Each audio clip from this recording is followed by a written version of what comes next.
Sound check 1 2 3. Sound check 1 2 3.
Good morning.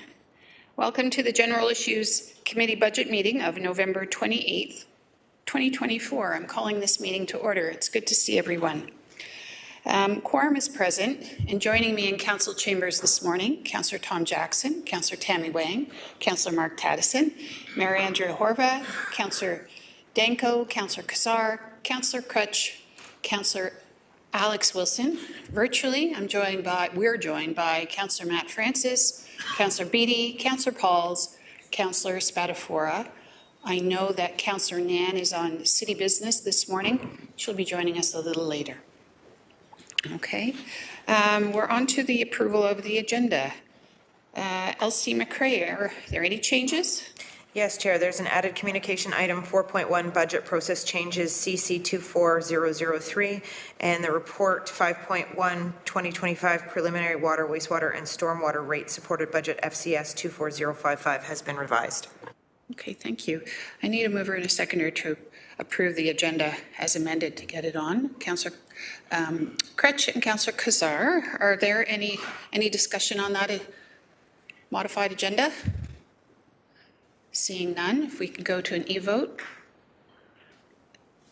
Councillor Jackson has his thumb up.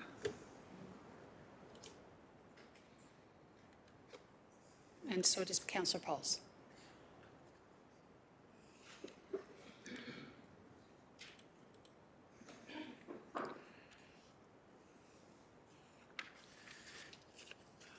The agenda is approved as amended, 13-0. Thank you. Are there any declarations of interest this morning? Seeing none. Oh, Councillor Wang, do you have a declaration? Maybe not a declaration, but a question of interest. What kind of socks are you wearing today? What kind of socks am I wearing today? Well, I'm glad you asked that question. I'm wearing my Mr. Rogers socks. And in the spirit of Mr. Rogers, I know we're all going to be thoughtful about our neighborhoods and the people who live in those neighborhoods. And we're going to think about the children who are going to inherit those neighborhoods in the future. So thank you for asking. There are no interests declared. On the approval of the November 22nd minutes, I need a mover and a seconder. Councillor Wang and Councillor Jackson, please. Any discussion on those minutes? I see none.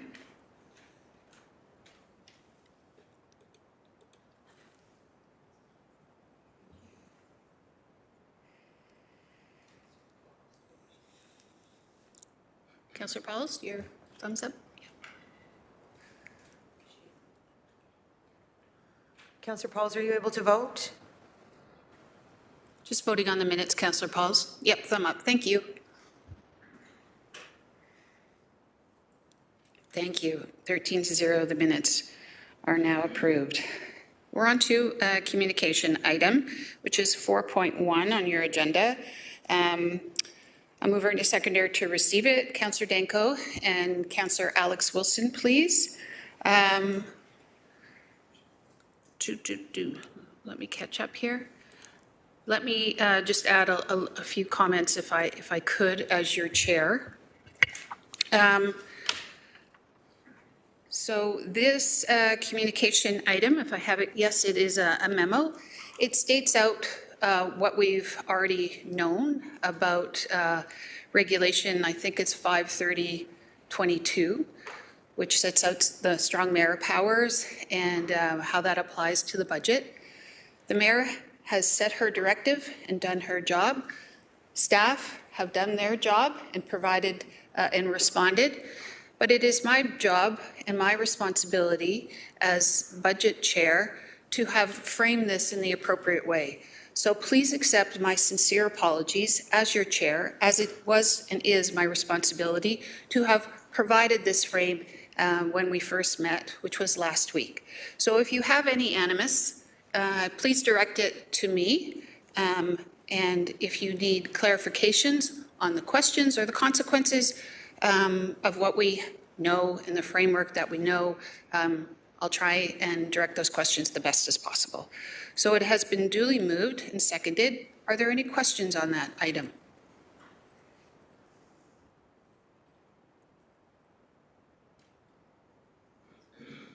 Okay. Pardon me? Oh, I didn't see you. Thank you, Councillor Danko. Thank you, Chair Wilson. Through you to perhaps staff, this is a fairly significant change for the role of committee on the budget. So I just want to be clear for everyone what committee and council's role is under the current provincial legislation in terms of approving or not the budgets. My understanding in this memo that council's role is basically to consider amendments to the budget, but it's no longer under the provincial regulation, it's no longer committee and council's role to approve the budget. We're simply recommending or not amendments. Thank you, Councillor Danko. That is my understanding, but I will look to Solicitor Shields. I'm sure will be with us shortly in her absence. GM Zager. Through the chair, and Solicitor Shields is participating virtually, so I can start, and then I'll invite Solicitor Shields to clarify any points that I might miscommunicate or to add some additional clarity. The memo that's before you really speaks to process. And to be clear, this does not impact the budget that has been presented and was presented on November 22nd to committee, the rate-supported budget. It really speaks to the timelines as it relates to the budget process under the strong mayor powers. And more specifically, the objective of having the rate-supported budget, water and wastewater budget, approved on December 11th. Of this year. And the significance of working towards that timeline is that as this impacts the rates for 2025 effective January 1st, our billing agent Electra requires some time to prepare for those billings. Hence, we typically seek council's approval of the budget in mid-December to provide Electra the time to prepare all the information for billing. Specific to the question regarding the report that's before council, there are some amendments to the report that's before council. There are some amendments with respect to wording. In alignment with the legislation, the budget must be presented before February 1st. And this budget was presented on November 22nd, so meeting that requirement. Council then has committee and council has the authority to put forward any amendments to the budget. And they have 30 days from the presentation, the first presentation of the budget. Now, you'll see in the memo that's before you that staff, the end of paragraph 3 of the memo, council can approve a shorter amendment period if it chooses to do so. That will be critical as it relates to the December 11th period. If you work through those timelines, November 22nd, council having the authority to make amendments up to 30 days from that date, and the balance of the process, just that one 30-day period will trigger us to not meet that December 11th date. So the significance of not meeting that September or December 11th date, the city will not be able to confirm with Electra what the effective rates will be January 1st of 2025. We would consequently have to work towards effective rates, I'll assume, February 1st, 2025. The impact of just that 1 month of deferral is about $2.8 million in foregone revenues for our water and wastewater and storm program in 2025. So again, the memo is set out to inform committee with respect to the timelines under the legislation. We are highlighting the continued objective of approval on December 11th, ultimately having the budget proceed on December 11th, such that the rates can come into effect on January 1st. So you will see in the report that's before you some amendments. And in alignment with the legislation is the report is before committee for consideration. And it is before you for consideration for any potential amendments to the budget. And if there are no amendments to the budget, then the budget will proceed in effect, and the rates will come into effect January 1st. So through the chair, apologize for that lengthy summary of the memo, and happy to answer any further questions. And through the chair, if Solicitor Shields, if I've misrepresented or miscommunicated any points, I'll invite Solicitor Shields to provide clarity. Thank you, just for clarifying that runway for us. Very appreciative.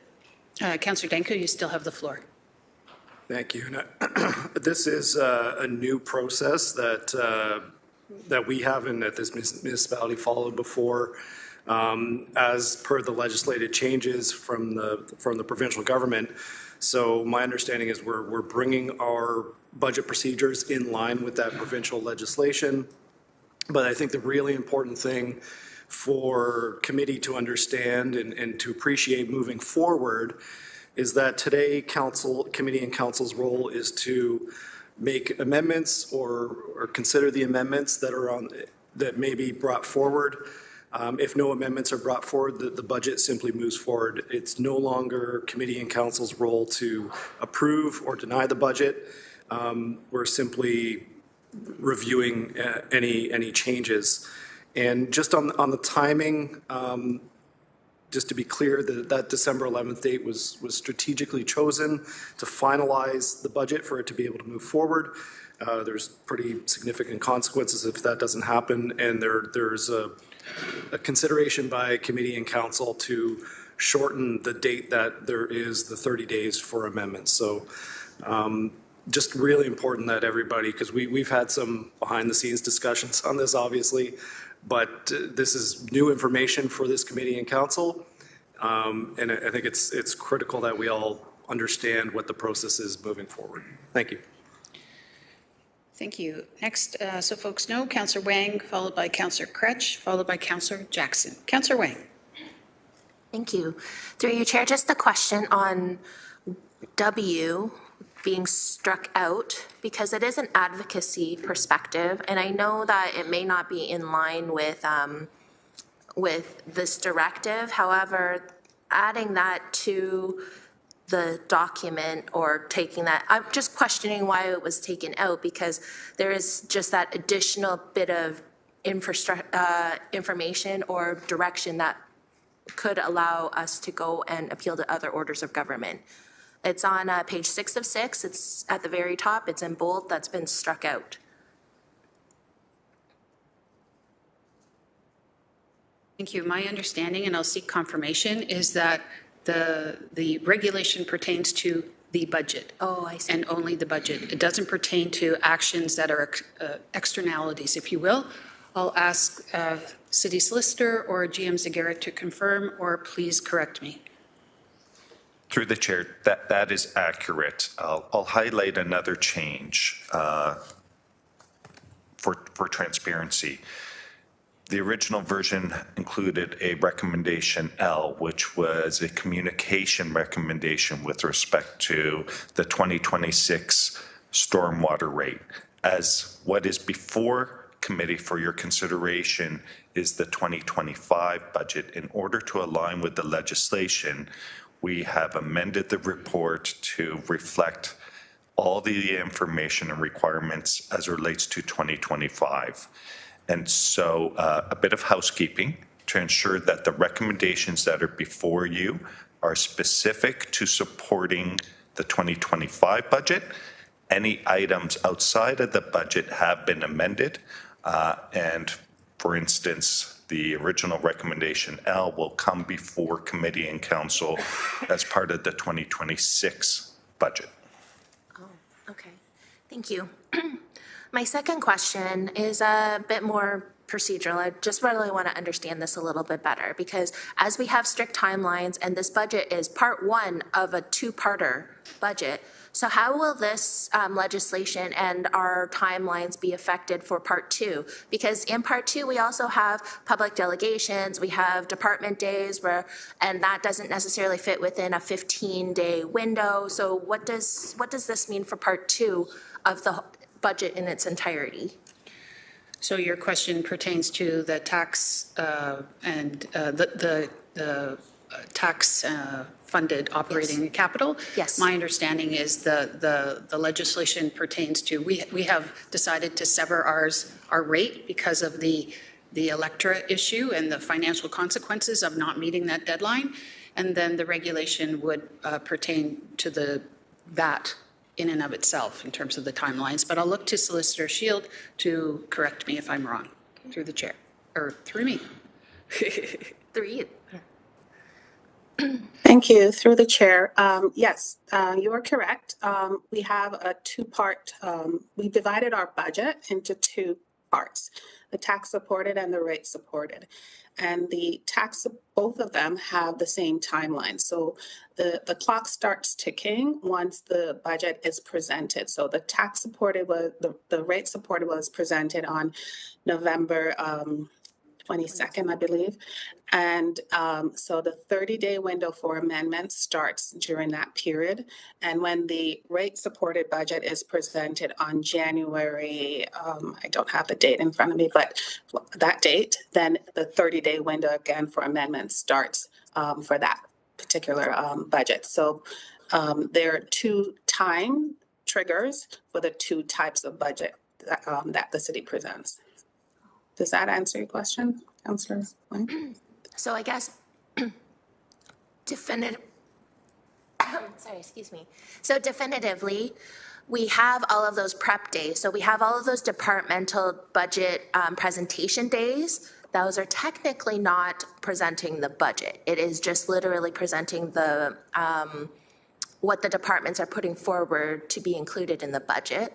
And we also have public delegation days. Those do not trigger that first sort of the tax-supported budget trigger. Is that correct? Because we probably won't see it until end of January, right? So GM Zager can clarify that for you, Councillor. Through the chair, and we'll confirm this in the coming weeks, I don't expect this will change our tax-supported budget schedule and process. The requirement is that it be presented to committee before February 1st. We expect to meet that requirement. We are still working towards departmental presentations with respect to our preliminary 2025 budget. The boards and agencies would continue to be invited. And so with respect to the schedule, the content, we're not expecting changes. Similar to the amendments to the report, that would have to properly reflect the legislation. So the traditional reports in terms of the front end, all the recommendations, those would have to align with the legislation in that committee to consider the budget versus the traditional recommendations and approvals. May I just put this in my own words? Sure.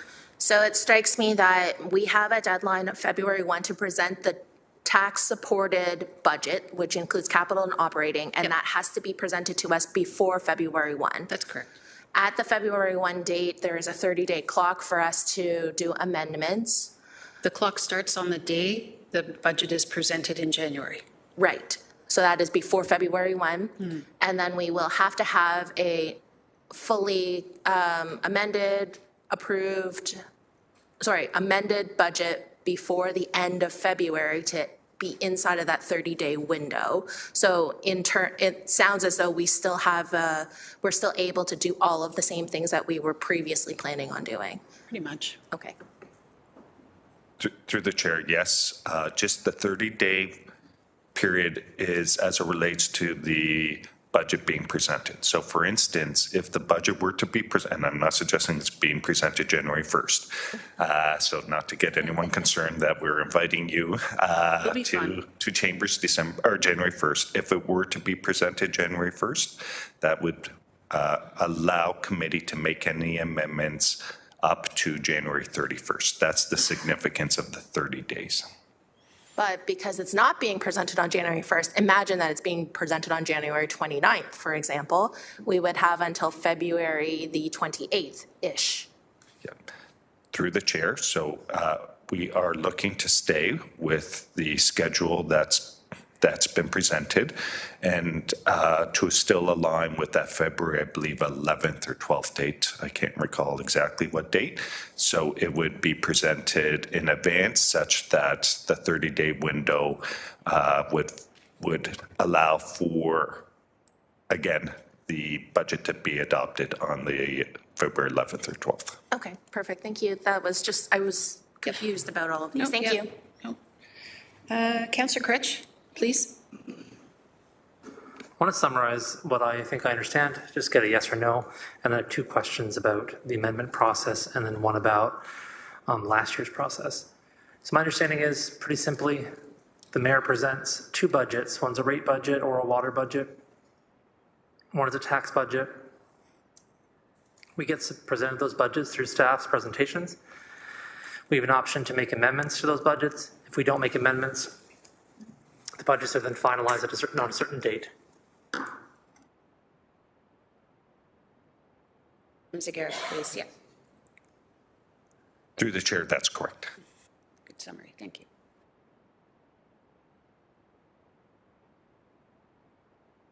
The second half of that, as I coughed chokingly into the microphone, sorry, was that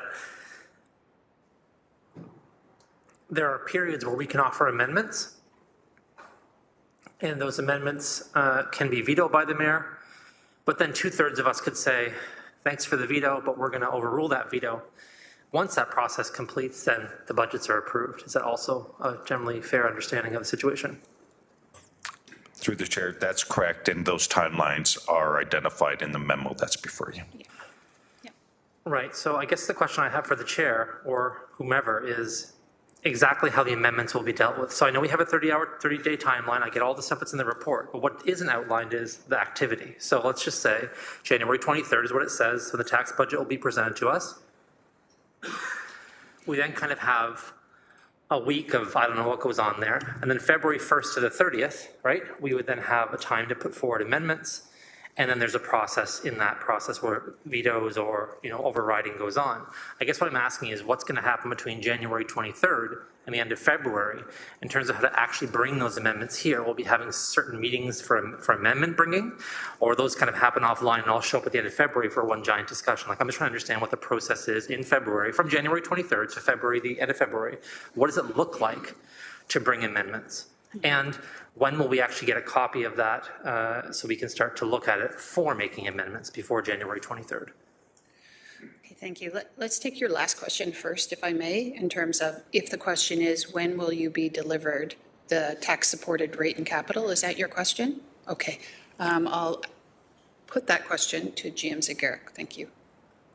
Through the chair, we are working towards the contents for the 2025 tax budget. I can't provide a definitive date.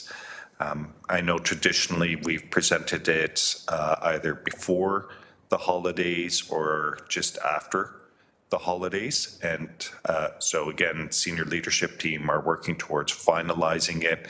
And then there is some time required in order to make the information AODA compliant.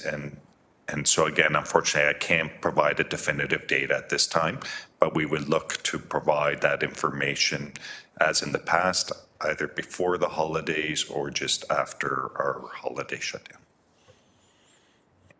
Thank you, GM Zagarek. And on your second question of when amendments can be entertained, I'll certainly stand to be corrected, but I don't think there will be much of a distinction from what we did last year when there were amendments, an amendment day following all the presentations were to be entertained so that we could see them and appreciate them in full.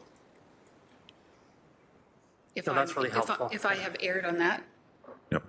Through the chair, I'll just add the schedule that has been assumed for 2025 tax-supported budget. There are some generic GIC dates at the latter part of January and February. We typically don't have set agendas for those dates, so those could be dates to allow for questions and potential amendments. Thank you, GM Zagarek. Thanks. I would just say, and this may be my own error, and I apologize for that in advance of saying so. We're presenting, the budget's going to be presented on the 23rd, like publicly, of January. And then the following week, we have presentations on the 29th, 30th, and 31st from different departments. And as far as I can tell at this point, and I'll look at the schedule again, I don't see those blank dates in February, but I guess we could maybe assign those at some point in the process. I guess I'm looking to you to say, could you just be really clear maybe in the start of the year, what dates those all are going to be? I'll leave it there for now. Secondly, my question is about, this is all based on strong mayor powers, right, which were introduced last year, if I have it correct, in terms of time. These powers were in place before last year's budget, right? So I guess what I'm struggling with a little bit is why now and why not last year? Maybe it's just that we needed time to do all the research and apply things, but I just like to hear that out loud so I understand why not last year, because we could have probably, done that then. Yeah, I think it's respectfully a very good question, and I think as you suggested, we're just kind of learning this as we go. We have some muscle memory when we do the budget, and it's kind of always worked that way, but if GM Zagarek, if you would like to add any commentary, please. Yeah. Through the chair, both the councillor and the chair's comments are correct, is that this is last year, while we were trying to understand the legislation, and there was not clear regulations in terms of how municipalities were to navigate through the legislation. We made some amendments, such as the mayoral directive, and then maintained past practice as it relates to the reports, the formatting of the reports, and the budget process. As we observe around as best practices in other jurisdictions and interpretations of the legislation, we identified the need to adapt, and that is what's before you, and hence the memo that's before you as we continue to learn from neighboring as well as other jurisdictions in Ontario, how to implement the intent of the legislation and align with the intent of the legislation. Thanks for answering my questions. Briefly, just want to say I actually quite like the process in terms of the way it's been laid out, that we have clear delineation of what's going on, ample time to make amendments, and a clear process for how to veto amendments. This is just way clearer and way more efficient of a process than I think has happened in previous years. And that may be the result of strong mayor powers or whatever. I'm just saying that how we're doing this, I think, is going to be good in terms of clarity for residents, and I think, frankly, keeping the conversation on the budget. Thank you, Councillor. Councillor Jackson. Good morning, Budget Chair Wilson. Well, to the Ward 2 councillor, I'm glad it's clear to him. It's much more complicated and confusing to me. And isn't that interesting? A number of you, after last Friday, when we tabled the matter for today, this is unbelievable what we're learning today. That would have all been not not before us to deliberate on if we had approved the budget last Friday. Tom, why do we need a second meeting? Well, let's digest. Let's get the public's input, Chair Wilson. And to Councillor Danko's point, can I get crystal clear here with respect to the new regulations? Are we just here to basically, if there's no amendments, we don't need to do anything more and we can just walk out of the chambers? Can I just get some real clarity on that, please? Because I'm sensing like this is just, Tom, it's a fait accompli, and unless you got some amendments, the new regulations say it's going ahead regardless. Can either you, Budget Chair Wilson, or staff further provide clarification for me, please? So that I understand your question. Your question is under 522 or 520, under the new regulations, Yes. What is the role of the mayor? What is the role of council? Is that Perfect. a fair Perfect. summation? Nice Okay. summation. Okay. I know the role of the mayor, that is, she must do under the regulation, is she must present and prepare a budget. Perfect. They have both fulfilled those obligations. Okay. I will ask either Solicitor Shield or GM Zagarek to walk through again what is the role and responsibility of this body in considering and offering any proposals of change. Is that fair? That's a fair summary, Budget Chair Wilson, because otherwise I got lots of work to do. And if we're just basically here leaving it with the mayor and we've just heard some more information, if we had no amendments, then really there's nothing more for this body to do. But I love your summation, please. I need some answers. Through you. You're welcome. Whoever wants to start. Is it GM Zagarek or Solicitor Shield? Through the chair, maybe I'll start. Okay. And then I'll invite Lisa. The mayor delivered a mayoral directive as relates to the preparation of the rate and tax supported budgets. Staff aligned the budget with that mayoral directive. That is what is before committee for your consideration. Committee can amend that budget, provide direction to staff, to strike a particular project, investment, to add to a particular initiative. That is what we are before committee today, if there are any amendments to the budget. If there are no amendments to the budget, then the budget that's been brought before you for consideration will go to council on December the 11th. So thank you, GM Zagarek. So today then, if there's no amendments, there's really no decision-making by this body today. Is that what I've heard? Through you, Budget Chair Wilson? If I may. Please. I think. I'm not trying to be pedantic. Never. I think you're seeking clarity. It was always going to be within the realm today of putting forward any amendments. So that does not change, and I think that's what I've heard GM Zagarek reiterate. I But understand. I will look, because you're seeking the clarity, and I think it's absolutely fair. Appreciate I will it. look to GM Zagarek again to underscore that right of was yours you. before and is yours now. In simple words, Mike, do I have to vote today or not? Please. So through the chair, if there are any amendments to the budget, then committee would make decisions, vote on those amendments to the budget. If there are no amendments to the budget, then the budget in the form that's before you now will proceed to December 11th. So again, committee is not required to approve the budget. What committee is asked to do is to consider the budget for amendments. Thank you, GM. I'm not giggling at you at all, GM Zagarek. I'm just giggling within myself of what I've learned today.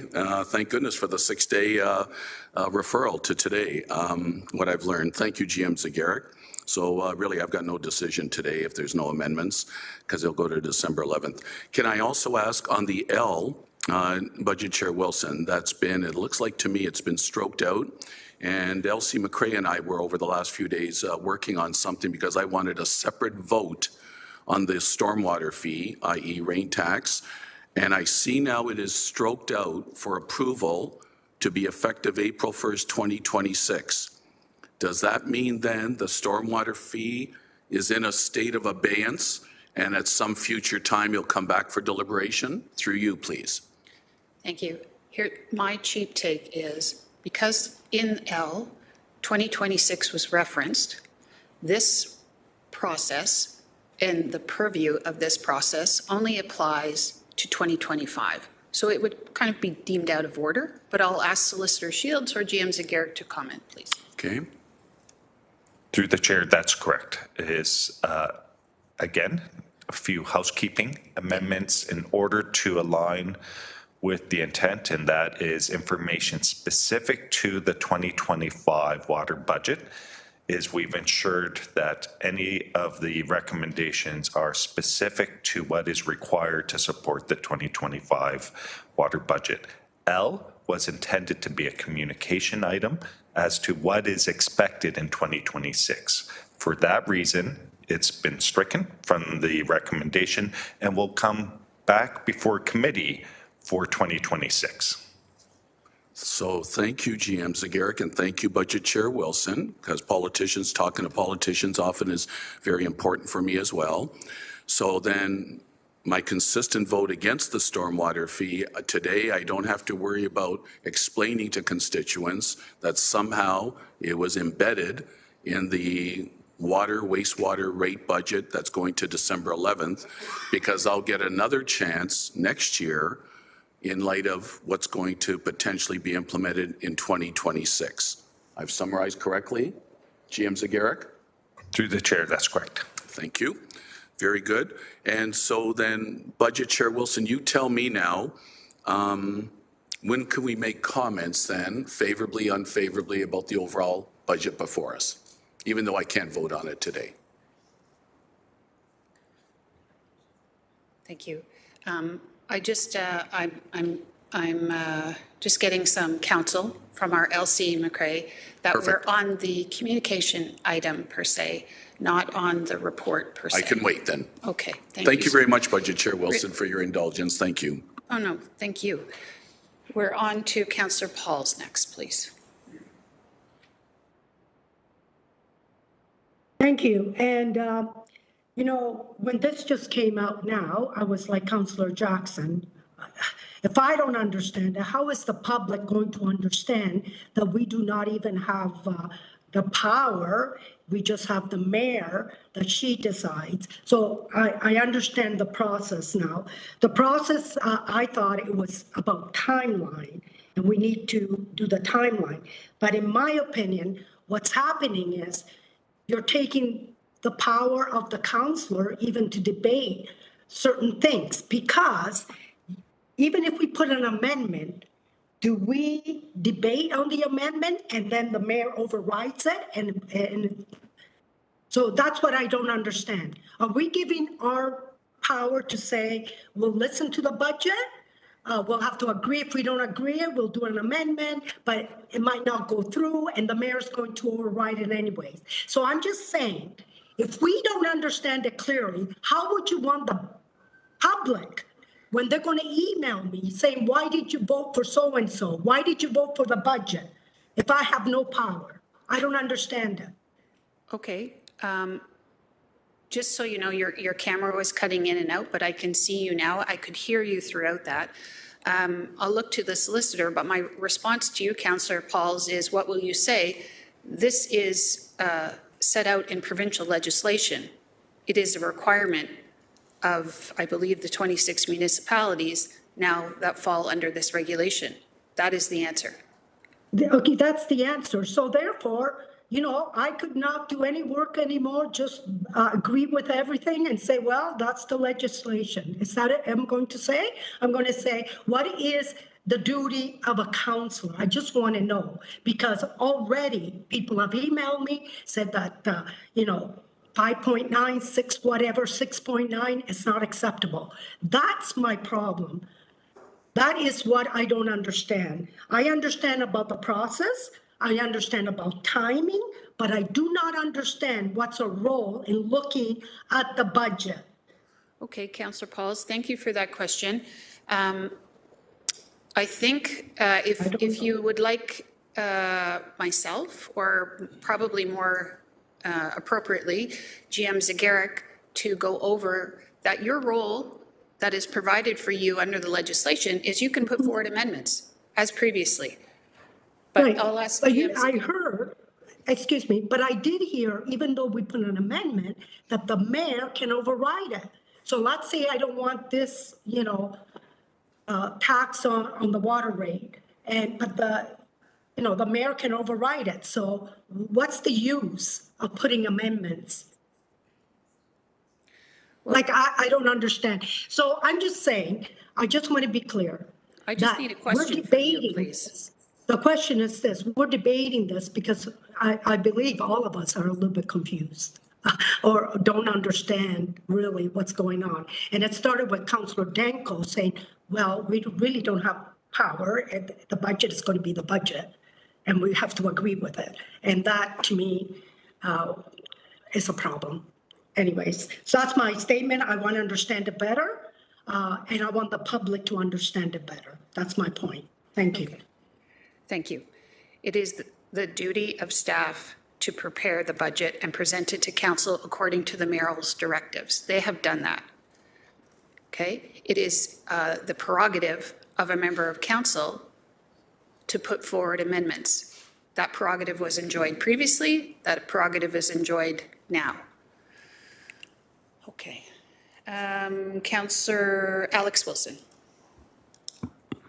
Thank you. Through you, Chair, I think just some comments from me. Yeah, if I had wanted to say, let's get that Dundas wastewater treatment plant built tomorrow, we're gonna, change the budget, I would have brought an amendment here today, tried to talk to other folks, get that approved, and could say, yep, let's move that funding forward.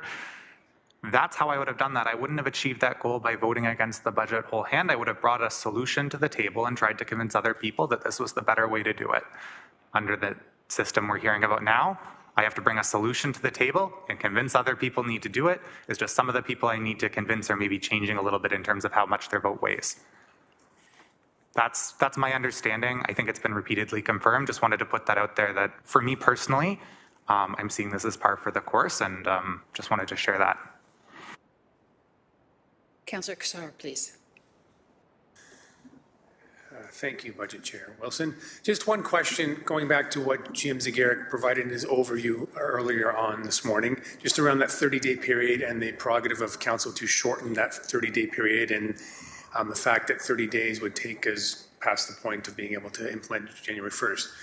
So is there a procedural step here that we will need to move something to shorten that period? That's part one of the question. And two, I've heard December 11th referred to several times because that's a council meeting, and under the previous process we would ratify a budget, understanding that's not part of the process now. So what actually would be happening on December 11th, 2024 for this process? Thank you. Thank you. GM Zegarac or Solicitor Shields? Again, through the chair, we'll just continue with our pattern. I'll start and then Solicitor Shields can add in. So to the first question, with respect to the 30-day period, is, again, the intent is to have a rate effective January 1st. In order to satisfy that 30-day period, council would have to approve amending to a lesser period. And I believe what we are anticipating is potentially putting something forward on December the 4th to allow for that consideration in order for the budget to take effect December 11th.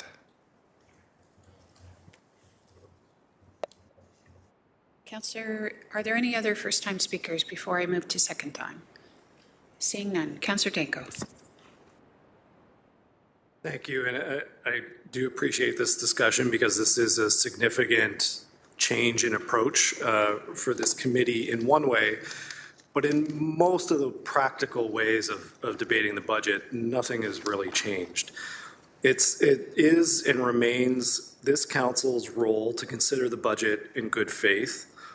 It is and remains this council's role to bring any changes to the budget forward in order to make amendments or changes if there, as Councillor Alex Wilson said, to bring projects forward that may increase the rate or to make changes that may decrease the rate. So if you, that 6.9% rate, if you think that is not acceptable, my residents won't accept that, it is and has always been your role as a councillor to bring changes to the budget to reduce that rate.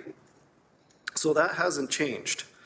The only thing that's changed is the provincial legislation changes council's role from a straight up vote, yes or no on the budget, to that if there are no amendments or the budget as amended, simply moves forward. So it takes that straight up yes, no vote off the table, because I think logically what the legislation does is presumes that if you didn't make any changes to the budget, then obviously you support the budget. So that is the process that the province put in place, and that is the process that's moving forward. And in terms of our duties as council, nothing's changed. It is our duty to make changes. Otherwise, the budget moves forward as is. If there are changes made, then the budget moves forward as amended. Thank you. Thank you. Okay, thank you. There are no further speakers on the roster here.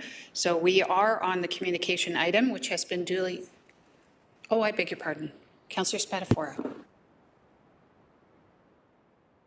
Sorry, Chair, I just, something I just heard, I just wanted to clarify. So it sounds to me like what was just said is if you don't make changes to the budget because you don't like it by putting any amendments forward, all that's really happened is the budget goes forward because you didn't do anything to try to reduce it. So I'm going to bring, let's say, 3 amendments forward for the property tax or this budget. All those amendments fail. I get outvoted on my amendments. So I've tried to change it. It fails because committee votes against it. And then in the end, I won't be able to vote against the budget as a whole, even though I tried to make amendments to the budget. Is that what I'm hearing? Just some clarification, please, through you. Thank you. Solicitor Shield, would you like to just walk through that process again for us? Thank you. Through the chair, yes, I can. So the strong mayor's powers, basically, the mayor gets to present a budget to council. So not to committee, to council, to all members of council, for council to make amendments to those budget items that they do not agree with.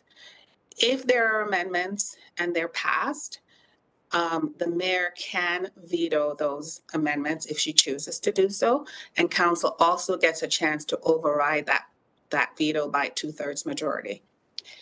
If through that process, amendments are made or no amendments are made, council, the budget is adopted. It's not approved. So council does not have, as Councillor Danko says, an up or down vote on the final disposition of the budget under the new powers.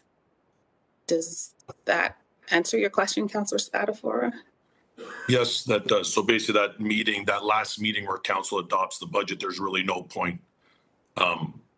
There's no vote per se at that meeting, one way or another. It's just adopted. That's good. Just looking for clarification. Thank you. Through the chair, it's a passive adoption process. That's correct.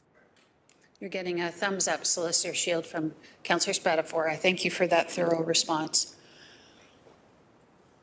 This time I see no further speaker. Oh, beg your pardon, Councillor Tattison. I disagree with how things are being framed here. If you don't support the budget, you can not support the actual whole process of the budget. As if we're looking at, say, at 5.9% or whatever that percentage is, and you disagree with that, and then we're sitting here and people are saying things like, councillors aren't supposed to get into the weeds. Councillors are supposed to stay above and do governance. How can I do governance? I don't run the department. I think staff should be directed to give us options to get it down to a percentage that we feel would be accepted by our residents. Say, if I wanted to support a budget at 3%, staff should be directed to come in with options about how to get that down to 3%. Then I can decide what or what not to cut to get to that 3%. And then I can answer to my residents more effectively by saying things like, well, if we took it to 3%, you're going to lose that rec center that we're trying to get. If we took it to 3%, you're not going to get garbage every week, garbage, pickup every week. If we took it to 3%, and then share with the public that discussion and be educated about it. I can't make an educated decision at just an arbitrary number unless we set a goal for an actual number and then to say what we're going to lose or what we're going to gain or what we're going to keep. So for me, I feel very confident in saying the process for me is flawed because the transparency is not there for what we're keeping or what we're not, or what we're giving, what we could be losing.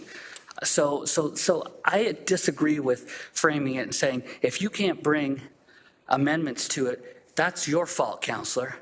I feel like I'm in an uneducated position to make those, and I rely on staff to help me get that there. And then I'll be the bad guy to make that cut. And then I'll be the bad guy to say, hey, you lost this. A point of order has been called, Councillor Tattison. I have to recognize the order first. Thank you. So respectfully, it sounds like the counselor is blaming staff for not being transparent.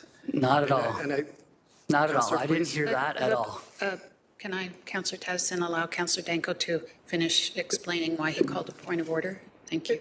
I don't want to have any blame for staff for not being transparent or not coming forward with options, because respectfully, if the counselor wanted options, that is our role as a council to set direction to staff to come back with options.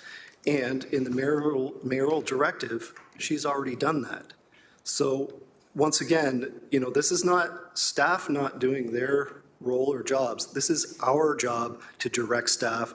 And what the counselor is explaining is exactly what our role is. Thank you. I disagree with that framing again. I feel that I said the process was flawed. The process wasn't as transparent as it needs to be. No apologies if that was taken to mean that staff is not being transparent. I think the whole process lacks transparency in the sense of, if we want to set a guide, I think we need to be more concrete with that percentage that we set, as opposed to having staff look for efficiencies and look for guidance and then provide for us, the most efficient way of running the city as they can and most cost-effective way, without actually setting guidelines. I think it's all about, we need to set priorities. If we're going to lower that budget, we need to set priorities of what services we need to keep, what capital projects we need to do, and then be educated about, well, if we want to get it to here, then we have to do this, this, and this. I don't see that in this process, and I'm sorry, maybe it's my inexperience of only being here 2 years, but that's how I feel. I think if you need to make the changes that would be acceptable by our public, I think we need to set firm, hard guidelines, and I just don't see that when I see the intent, but I think you have to be firmer in this, and so that's why I just hate to say things like, oh, if you didn't come up with any answers, Councillor, it's all on you. I think that it's also on the whole process. Thank you. Councillor Tadison, I never got to rule on the point of order, but I appreciate in your remarks, you really did focus on the process, and I understand that you're not seeking to impugn the integrity of staff. So thank you for really framing that the way you did in your response. And again, I will recognize GM Zegeric. This process, it is the mayor's duty to set out a directive. It is staff's responsibility to respond. It is council's opportunity and prerogative to amend and seek support for that. I'll recognize GM Zegeric, please. Through the chair, and I appreciate Councillor Tadison's questions regarding the process and how the process may change. I'll simply say my interpretation is this will not result in a change as it relates to the flow of information from staff to council. We do have dates set aside, I think January 27th, it was pointed out February 7th for Q&A. If council has questions with respect to the budget, that through those dates, the opportunity for the flow of information.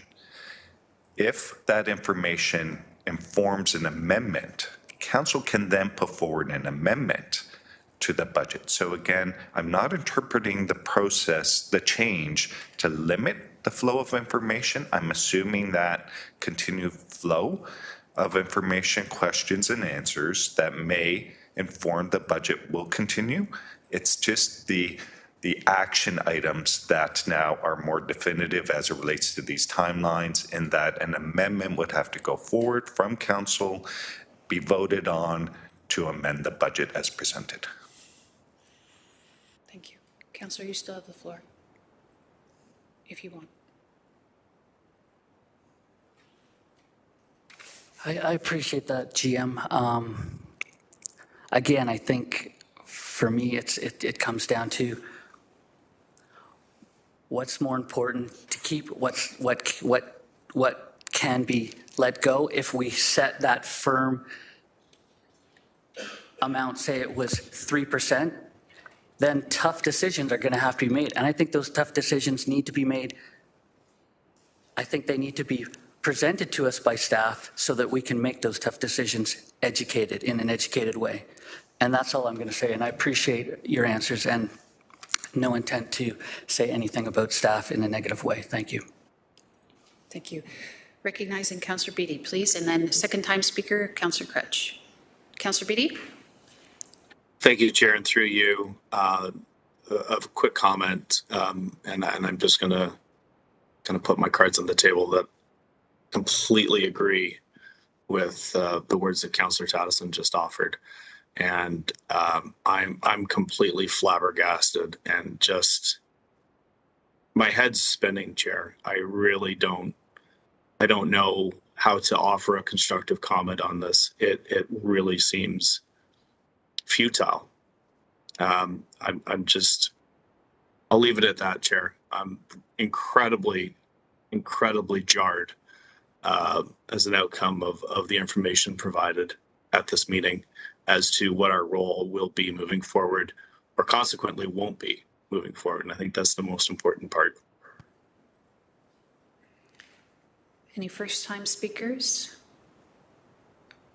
Councillor Crutch, you have the floor now, as a second time.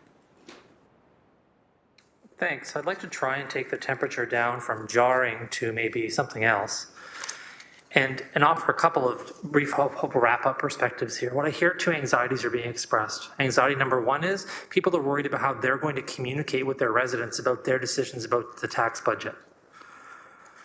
To that I say, there are many ways to communicate with your residents. If you need to be able to do that here at this table, reflect on that. There are many ways to do it. If you want to get together with your colleagues and hold a press conference on the budget, go ahead and stand outside and do it.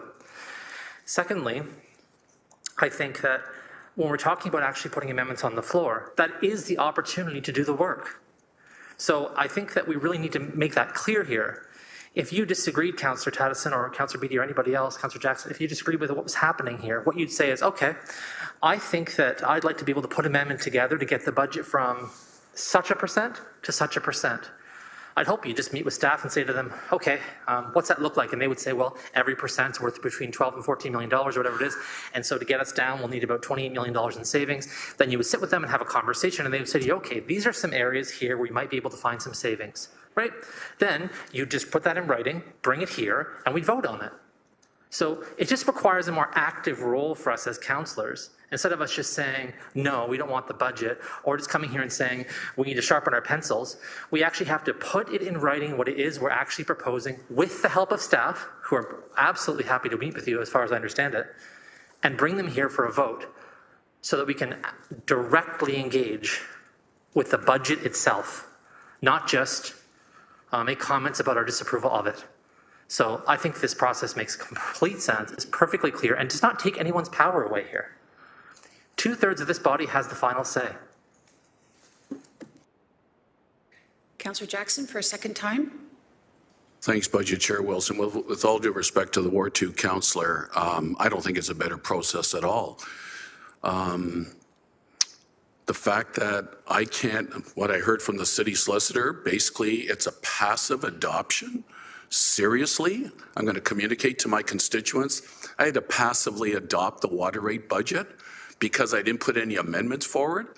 In all my years here, if I didn't put amendment forward, I still had the ability, the authority to vote yay or nay on a budget. This is unbelievable what's happened today. And again, this debate's happening 6 days after when some of you wanted to wrap things up last Friday. I'm telling you, I agree with Councillor Tattison, Beattie. There is a really, there's really a lot left to be desired here in terms of this process and what we're learning today about we can or can't do. So I don't put an amendment forward. Tom, you've lost your chance to even do a speech on the budget. Sorry, you had your chance with an amendment. Unbelievable if municipal government has changed that way, and today is quite the learning moment for me. Budget Chair Wilson, thank you. Thank you, Councillor. Recognizing Mayor Horvath. Thanks very much. I appreciate the conversation around the table. I think it's important for me to indicate to everybody around the table that this is not something that was asked for or desired by any of us. This is provincial legislation that was passed by Premier Ford that we weren't quite sure of how to implement it because regulations were not clear last time around. And you may remember, we weren't operating at full capacity back then when it comes to our ability to discern the impact of the legislation and the regulations on the procedural implementation of our budget last time around. We were not the only cities that had that happen. So folks need to know that. Everybody was scrambling, trying to figure it out, and different cities did different things. But now we're here a year later, and we are the creatures of the province. So it's not anybody in this room's fault or desire to create upset around the table. The legislation exists. The regulations exist. I didn't ask for them, as you all know. We didn't ask for them, but they were put in place. And as creatures of the province, as we all know we are, we must follow provincial regulation and requirements. And so I get a bit worried that there's a sense that there's something untoward happening here, because there is not. What has happened, though, is a couple of cities, as GM Zegeric has said, have taken the lead in terms of being the first ones out of the gate to get their budgets done. And so there's always conversation, as you know, by all of the professionals that work for municipalities to figure out what the path forward is that complies with the legislation. And I suspect, and I don't know for sure, but those conversations have been ongoing. And then what's happened is the processes have played out at these other cities, and we are doing what the other cities who are under the same legislation that we're under are doing. And so, I mean, I'm not going to call a point of order, but I do really want to caution people about suggesting that there might be something untoward that's happened from last time you met, and I wasn't even here last time you met because I was welcoming the Premier and Minister Piccini, along with Minister Lumsden and MPP Skelly, up at the Fire Training Center, the Joint Training Center, to talk about other legislation that they're passing to help firefighters. So I regret that I wasn't here then, but I wasn't. But I want people to know this is not nefarious. This is a change that's driven by the provincial government and the strong mayor legislation. And really, I hear the frustration, and I know it's not the way we've always done things, but it's not, we can't just say, we're not doing it that way. We have an obligation to follow the legislation. What it does mean, though, and I agree with what people have said, there's an opportunity to do pretty much everything that's been done in the past. You can bring amendments forward. You can work on those amendments. Then, like always, the amendments get debated by this body, and some will pass and some will not pass. And then, yes, this is the key.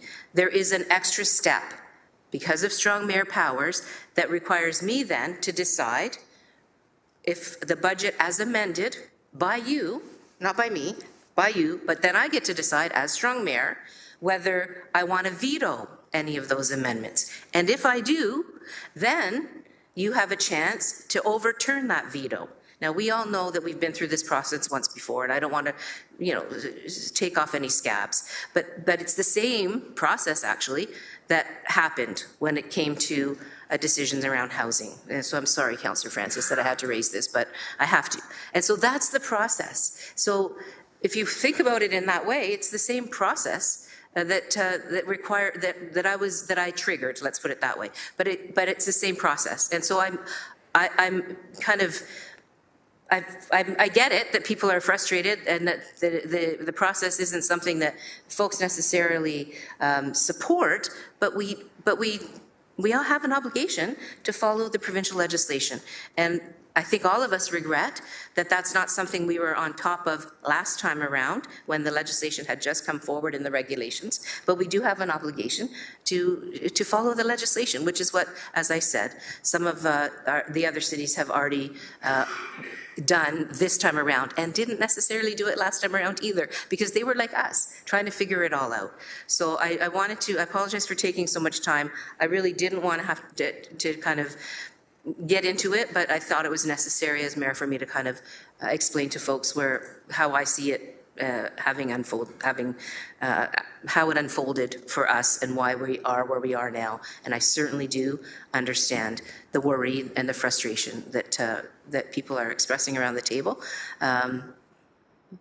We'll have to get through it. And at the end of the day, there will be a budget. Thank you. Thank you. Councillor Francis. Yeah, thank you. Just want to make a quick comment here. I just want to say this process stinks.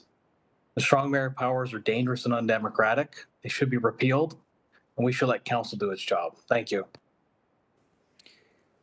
Thank you. Again, this is a mandatory regulation that all municipalities under 53022 must abide by. Thank you. No further speakers. I believe we did have a mover and a seconder to receive the communication item. It's been duly moved and seconded. Could you please vote? Thank you.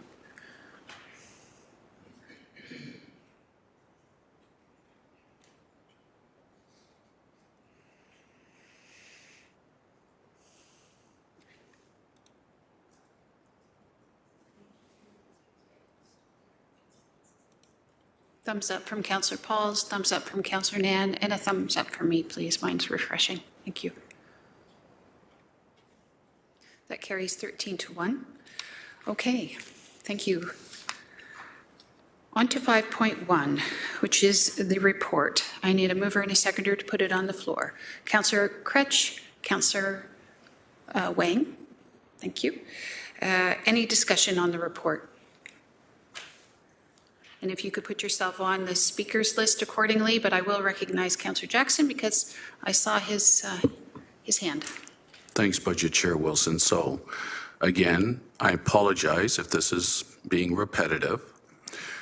What has been moved and seconded, the report 5.1, which is the preliminary water, wastewater, stormwater rate supported budget being on the floor. What am I voting on? Am I voting on just sending this, as GM Zegeric said, to December the 11th? Am I making a decision today, yea or nay? I'm sorry that I'm not clear in light of the discussion. I don't know what the motion is meant to be then. Please help me. Thank you. We're voting to consider the report, but I'll look to either Elsie McCray or Solicitor Shield or GM Zegeric. So in order, sorry, through the chair, in order to make amendments to what is before you, which is in order, the report has to be put on the floor. So the report is on the floor. If there are any amendments to be made, those can be made at this time. If there are no amendments, then we will take a vote that the report has been considered by the General Issues Committee Budget Committee. So through you, Budget Chair Wilson, to Elsie McCray, much appreciated, Elsie McCray. So if there are no amendments, then is my vote today, you said, to be considered for 2025, which means that will go to December the 11th then, where I will have a final vote? Or if I'm not happy with the vote, if I'm not happy with this process and the report today of the 9.95%, then I'd better vote against it now and I can do it again on December 11th. I need clarity, please, Elsie McCray. So through the chair, if you're not happy with it, my suggestion would be that you put forward an amendment to one of the recommendations in the report. Then committee would vote to either approve that amendment or not. Then after the amendments are made, if there are amendments or if there are no amendments, we will take the vote that the committee has considered it. So the report has been before you. You are not approving it. You are just saying the vote has been before you. The report has been before you. Thank you. I know you're doing your very, very best, Elsie McCray, to help me, and I appreciate it. This is so strange. I may just, if there's no amendments, and I didn't have any amendments prepared today other than I was going to have a separate vote on the stormwater fee for April 26, but now that that's a moot point, Budget Chair Wilson, you know what, just in principle, I just might just say no today because I still get a chance on December 11th to say something else, something different at the ultimate final decision. Thank you, Budget Chair Wilson. Councillor Danko. Thank you. Just to be clear, there is no ultimate final decision. No,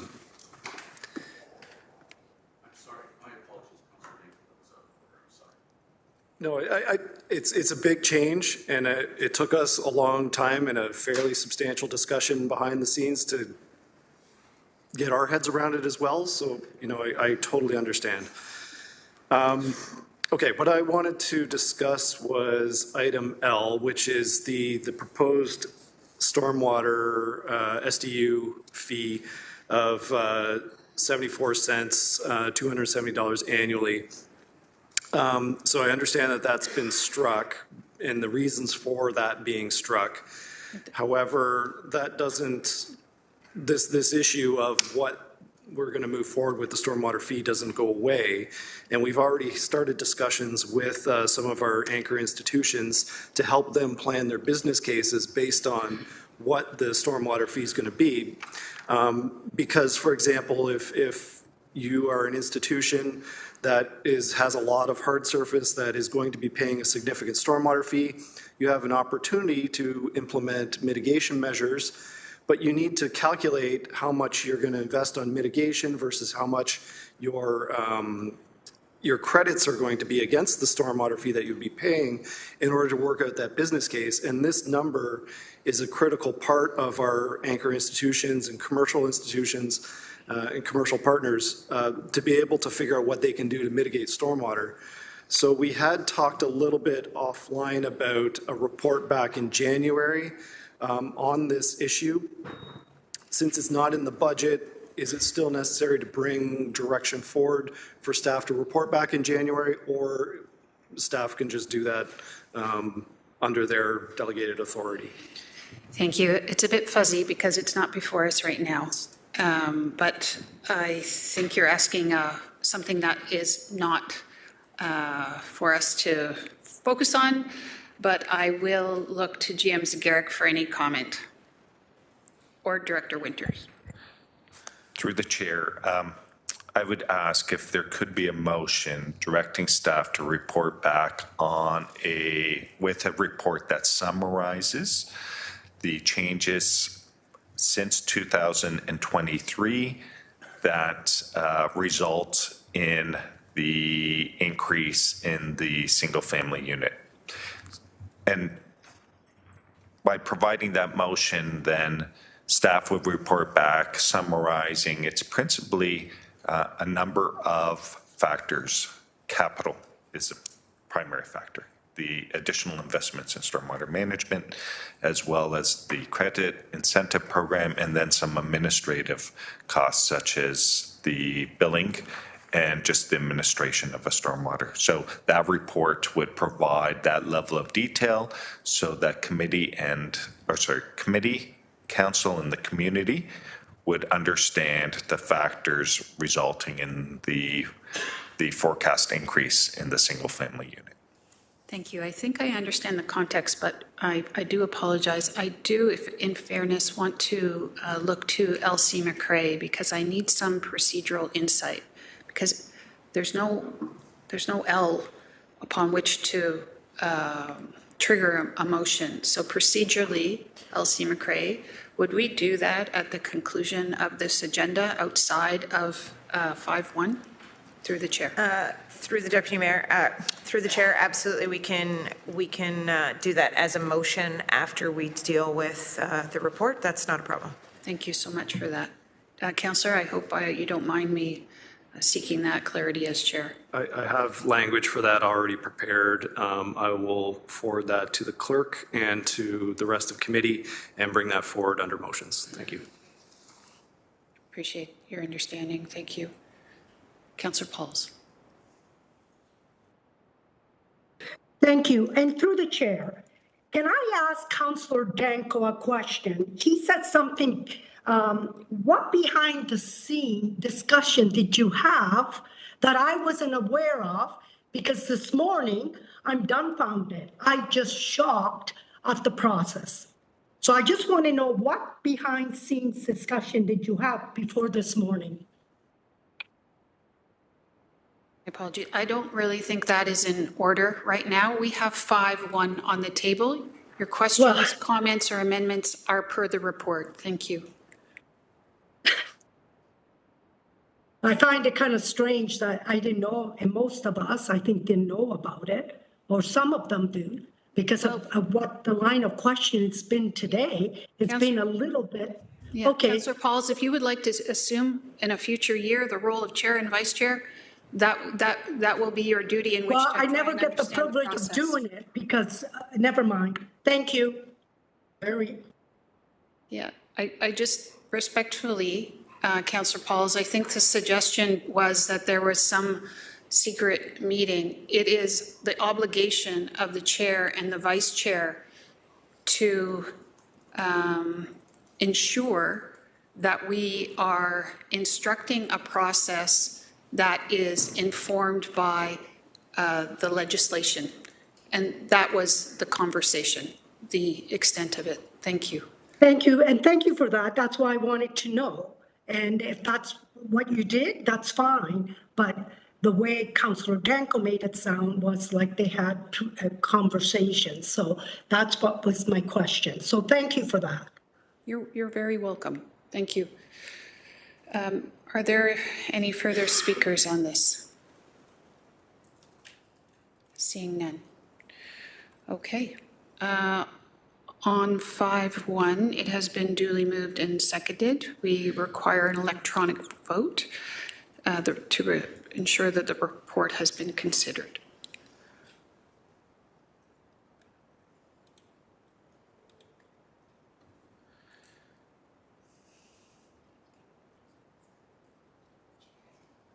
Oh, I'm going to interrupt that vote if you don't mind. I didn't see you, Councillor Wang, and I apologize. I'm very sorry, Chair. It was one of those, as I was voting, I was thinking and reflecting. As we are considering this report today, it is going to Council on December the 11th to be essentially passively approved at that time. Are we allowed to make amendments at Council at that time or no? I'll ask Solicitor Shields, or else if Solicitor Shield would, or GM Zagira could respond to that. Thank you. Solicitor Shields, good morning. Did you hear the question? Through the chair, yes, I did. Through the chair, the answer is correct. The process that we have at this city is a standing committee process where things go through standing committees and then goes to council for approval, final approval. The legislation is clear that council is the one that makes the amendments in the 30-day window period. So yes, at council, amendments could be made to the actual budget if there are no amendments at this stage that carry forward to that December 11th meeting. So just to be clear, even though we have considered it after today, we could potentially still make amendments at Council on December the 11th. Elsie McCrae. So through this chair, just like any report at any standing committee meeting, it's before Council for final viewing. Okay. And then at the end of the day, then it is passively, essentially it's approved if there are no amendments. I'm just trying to get clear on the language, that's all. Through the chair, I can answer that. And in your answer, if you could just underscore the timeline, Solicitor Shields, for the body again, please, and thank you. Thank you. So again, the budget is presented to the members of council and the public. At that stage, which was the November 22nd date, there is a 30-day clock that allows for amendments to be made by council. Council can shorten that time as well if you choose to do so. So it doesn't have to be 30 days. At the final stage, whether there are amendments, no amendments, and all of that, it is, as you said, passively adopted or adopted by council, adopted by the municipality. So you will have an opportunity at December 11th meeting to continue to make changes, amendments to the tax supported, but to the rate supported budget as presented. Okay, thank you. Thank you, Chair. Okay. Mayor Horvath. I just want to, we're all trying to figure our way through this and the timelines and all the pieces. And I just want, if I can through you, ask GM Zegeric, when it comes to all of the trigger points that take place once amendments have been tabled, there are other timelines that get triggered. And so I think it's really important to understand what that looks like and how it impacts the water rate drop dead date, if you will, hate to use that word, but or that phrase, for Electra. Could you please, through you, Chair, can we have that happen, please? Absolutely. So through the chair, everything Solicitor Shields said was correct. I'll just clarify, we will need council to adopt a shorter period than the 30 days in order for the budget to proceed on December the 11th. To my earlier comment, that may be December 4th, seeking the approval from council to adopt a lesser than 30 days. I believe it works out to 21 or 22 days to align with December 11th. So just that additional item of clarification. And the reason for that is in order for us to have the rates in effect on January 1st. And the monetary impact of not doing so, if you could reiterate.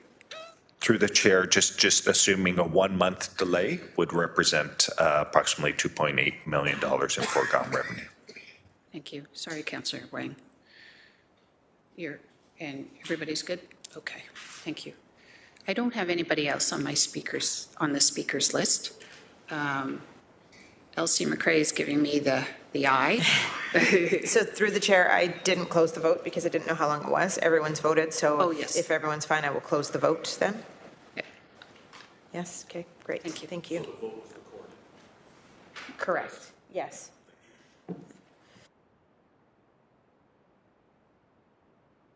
Thank you. That carries 8-6. Okay.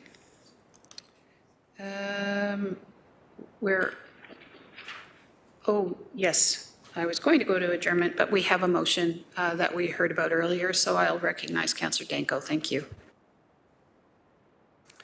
Thank you, Chair. This is moved by myself, second by Councillor Cassar.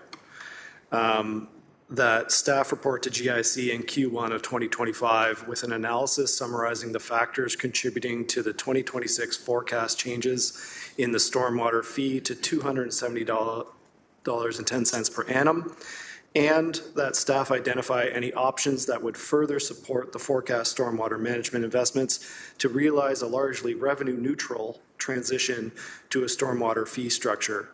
And just to speak to this very briefly, I mentioned in my initial comments that we're already starting to work with some of the city's anchor institutions, educational institutions, hospitals and such that would be impacted by the stormwater fee, and also commercial property owners that own large commercial properties, industrial properties that are looking to make investments in mitigation measures.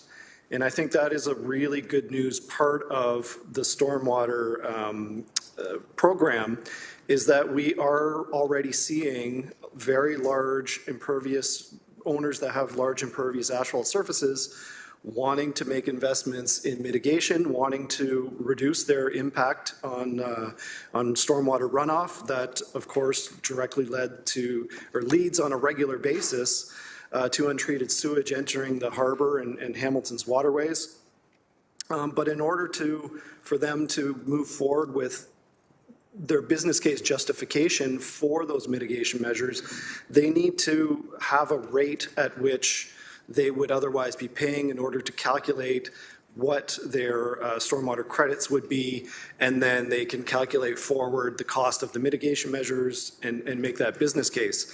So this rate is really important in order for our partners and commercial institutions and such to be able to make those investments, which is very good news. And also secondly, that this was always intended to be revenue neutral for residential taxpayers.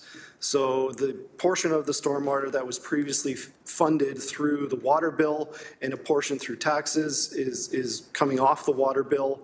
And it was always intended that it would be as close to revenue neutral for that residential taxpayer as possible, and that some of those shifts of stormwater expenses that we are facing as a municipality are shifted to those large commercial properties, large institutional properties that have significant impervious asphalt areas. So I think it's really important to keep with the intention of the initial stormwater program to identify any options that there are to remain as revenue neutral as possible for that residential ratepayer.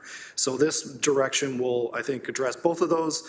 It will provide some clarity in terms of what the actual rate will be and identify any opportunities that there may be to bring that rate down to make sure that it is as close to revenue neutral as possible. Thank you.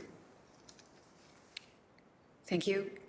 On the motion, I have Councillor Jackson, followed by Councillor Nan, then Councillor Beattie. Councillor Jackson. Thanks, Budget Chair Wilson. I'll be voting against the motion. And you know what? So respectfully to Councillor Danko, because I know the original concept in the last term of council where him and I served together, I know his advocacy was, and I supported it, to pursue the fact of the large parking lots, the malls, the impermeable surfaces of the Meadowlands, Eastgate Square, Lime Ridge Mall, go after those large, massive properties that need to pay more through a stormwater fee, i.e. rain tax. Sadly, unfortunately, June of last year, when a vote was done, and to some of my colleagues, they tried to get deferrals to get the agricultural rural community to get some input, but it was put through in June of last year. It morphed into now the stormwater fee being applied to everyday homeowners with their... Order, please. Order. Someone, Councillor Jackson has the floor. Thanks, Budget Chair Wilson. It has morphed into now applying this fee to an everyday family with a 20, 30, 40, 50-foot driveway, $170 initial amount, and was assured that it'd be cost neutral and applied to the agricultural rural community. Don't worry, we said to them, whatever you're going to be charged, you'll get credits for it, it'll offset. What we heard last Friday, was now the 170 has grown to potentially an increase up to $270. Who knows if that's an upset limit? That could even go beyond that. We're not sure, but we'll take staff. They reported on that last Friday. And I wrote down from General Manager Zegeric, in all his sincerity and honesty, as of last Friday, Budget Chair Wilson, this will no longer be cost neutral. The offset was a hope for, but it no longer will be cost neutral. This policy, this is not good public policy of how the stormwater fee rain tax has morphed into something well beyond what I had ever imagined. So I'm just going to vote against it today. Thanks, Budget Chair Wilson. Councillor Nan. Thank you, Budget Chair. Appreciating the motion, just given the process clarity from the memo discussed in the meeting this morning, where, if I understood it correctly, catching up in the meeting as I had to run out this morning to tend to different city business on behalf of the mayor, the legislation requires removing any reference to future year budget items within the 2025 rate, correct? Yes, Councillor Nan. Thank you. So this direction, thank you, Councillor Jackson, Councillor Danko and Councillor Kassar, because it really does enable the city to continue the work that we need to do in order to make sure that the stormwater fee payment calculations, the incentive calculations, et cetera, that work can continue. But the primary reason that this overall strategy of a stormwater fee being a good public policy, so counter to my colleague's previous point, is that we have determined very clearly at the City of Hamilton that we need to move to a needs-based budget when it comes to water. And being able to take care of the infrastructure, to invest in the infrastructure, and most importantly, make sure that our ability to do so is sustainable moving forward. So it is, I know it's a tremendous change from the way things have been done, but a stormwater fee is exactly the direction municipalities across Ontario and across the country are having to go in order to be responsive and responsible to what it actually takes to manage stormwater. It is a municipal standard that is being reviewed and has been studied extensively. A lot of evidence-based research that's been going into this as municipalities are wrapping their heads around how to take care of this work that we're critically responsible for, and that municipalities have the ability to direct in terms of doing so in a way that is needs-based. So both the Federation of Canadian Municipalities, AMO, have enabled a lot of research and provided guidance to municipalities around how to go about approaching a stormwater fee. So appreciating the amendment, and we'll support it. Thank you. Councillor Beattie. Thank you, Chair, and through you, I'm wondering if I might give a summary, or what I believe is a summary of the motion, and ask that the mover just confirm if in my own words I have it correct. So through you, Chair, the motion is asking for information to come back to this body, and there's basically two components. One would allow information to come back in a manner that would give the business community that will be impacted by this a little bit of runway to put together some form of a business plan so that they can properly make adjustments and prepare for the implementation of this in 2026. That's one part. The second part being a continuing narrative since the beginning of this conversation that residential ratepayers would see essentially net zero impact on their bill, and that staff report back in a manner that would try to make this narrative continue to the best of our ability, that we get as close to net zero impact on residential as possible. If I could just get clarity that I have that correctly summarized, Chair. I'll recognize the mover, Councillor Danko. Yes, that's exactly correct. Okay. You still have the floor, Councillor Beattie. You still have the floor. Thank you, Chair. My knee-jerk reaction, Chair, was to vote against this, but I'm going to support, and I'm going to tell you why. Number one, when it comes to the business community, myself being a business owner, we start planning these things well before the implementation. So giving runway to the business community to engage in the proper planning for this is prudent. I know for a fact that in Stony Creek, the business community has reached out for this information through the Chamber of Commerce and other means. They are eagerly awaiting good data to be able to prepare for the implementation of this in 2026. I'd be voting against my community if I didn't support this. So I have to support this. The second piece is the narrative of net zero and the net zero impact. That's been a narrative that I've been using to explain this to residential ratepayers in the community, and feel very strongly about that. And there'd be certainly a lot of egg on my face if I wasn't able to turn around and continue to deliver that message after having engaged in communication with my residents over a long period of time. I still believe this should be, and I hope that it will be, and I would continue to vote in a manner that would allow this to be a net zero for residential ratepayers. So on that, Chair, I'm going to support the motion that's before us. Thank you. And before I recognize the next two representatives, I just want folks to know, I'm not sure what you're seeing at home. If you're seeing a turquoise screen, nope, you can't see it. Okay, so we are having a bit of WebEx issue here. Councillor Alex Wilson.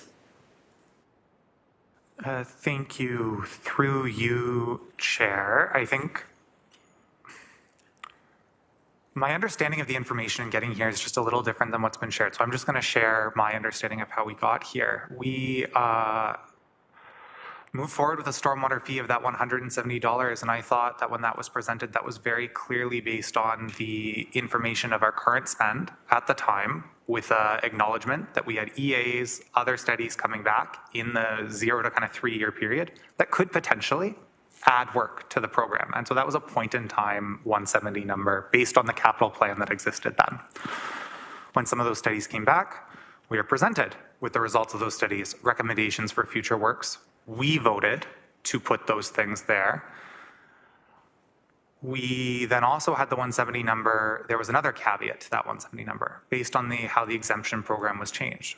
We as council, I was supportive of this change. I helped move that forward to exempt certain agricultural properties and move forward with a further reduction. That money had to balance from somewhere.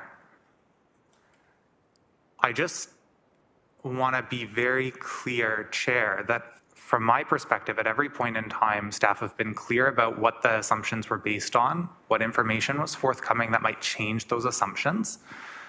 And while it's deeply unfortunate, of course, that costs go up, I don't feel blindsided at this moment in time as I made the decisions to put those information, put those pieces in this budget, and this is the impact that I was told might happen by doing those votes. So just wanted to share that. Councillor Cassar. Thank you, Chair. Appreciate the comments from both Councillor Beattie and Councillor Alex Wilson, because we're not debating the policy. The policy was decided in 2023, so just to kind of course correct here. So two things, and one of them will be a question for GM Zegeric. Just as was pointed out a moment ago, this is an information report to bring back information that is going to be helpful for the community, including businesses. So if you choose to vote against that, just do that with eyes wide open. Secondly, there's been terms used, cost neutral, net zero, revenue neutral about this policy. My question to GM Zegeric, could you please remind the committee what the proper term is here and what the goal was? Because I think there's some misunderstanding because there's different terms being used, and I think it would be a good refresher on the difference between revenue neutral, cost neutral, net zero, and what the intention actually was. Through you, Chair. GM Zegeric.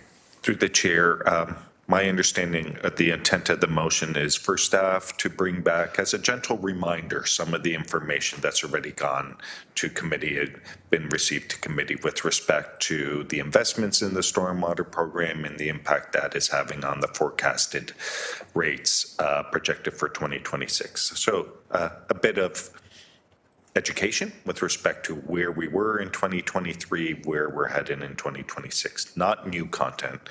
This is principally just reminders of information that's presented. With respect to the revenue neutrality of it, we would report in terms of the global program, and then we understood there were shifts, and we presented to committee and council some of the shifts across the various sectors. That would be information.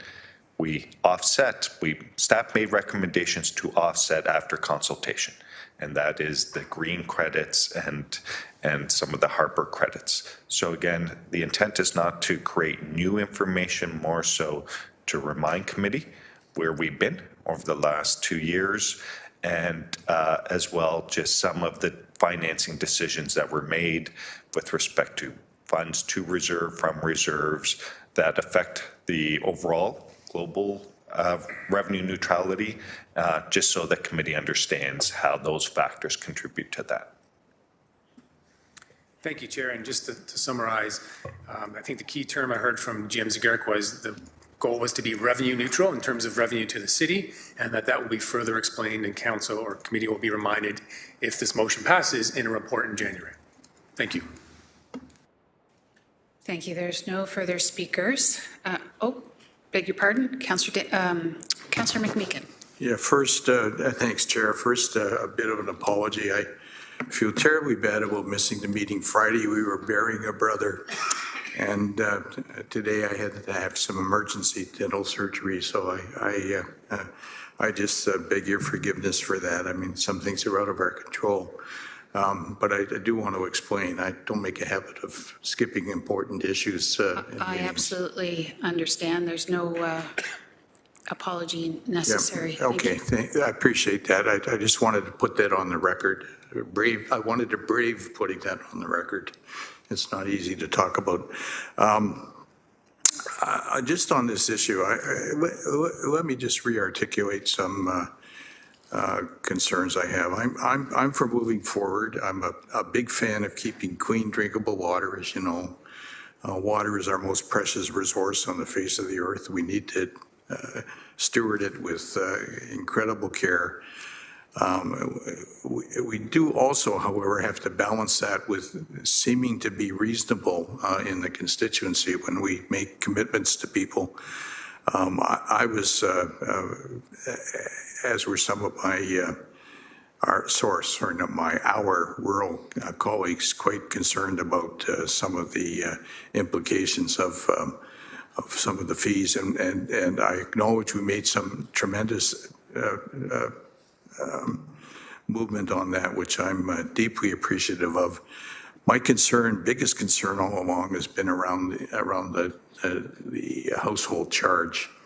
And I know there was a consideration initially that with the increase in the overall water rate that would provide an incentive to move to a net zero.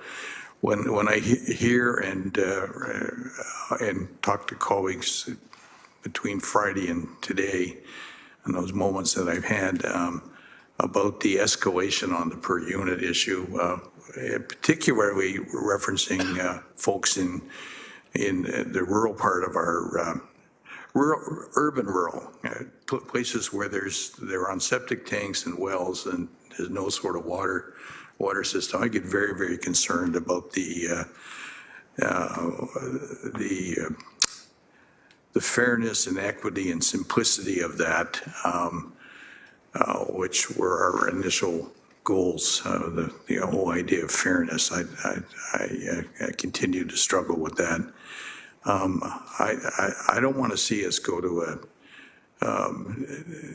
what will be perceived by some as a potential betrayal. I think Councillor Beattie touched on it on Passant. Some of the comments we've made and commitments we've made to our constituents on this issue, and it's not like having missed the meeting, I've missed the issue. I mean, the issue is pretty alive. So it's just on the motion, not the policy. Yeah. So I'm concerned about opening this up again. I think we traveled a fair distance and arrived at what was arguably a workable compromise. I'm not sure we're heading there now, and that concerns me. Thanks. Okay, just to be sure, it's an information report that would be coming forward. Okay, I don't have any further speakers on the list. So the motion has been duly moved and seconded, and it's before.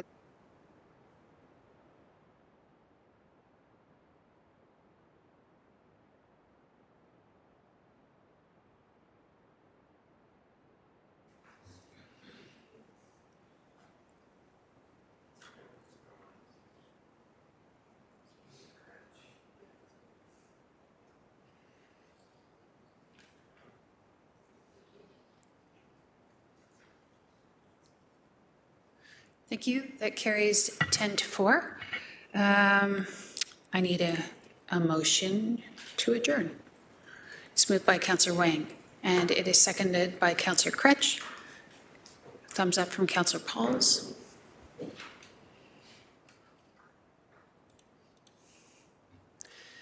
If I can say in closing, I appreciate the morning and the questions seeking clarity, and the expressed value that you have given to staff and their integrity. And again, as your chair, I was just seeking to ensure that we were working in line with the regulation that is set out for us, which we must abide by. Thanks for your time, and I hope you have a lovely day. 14-0.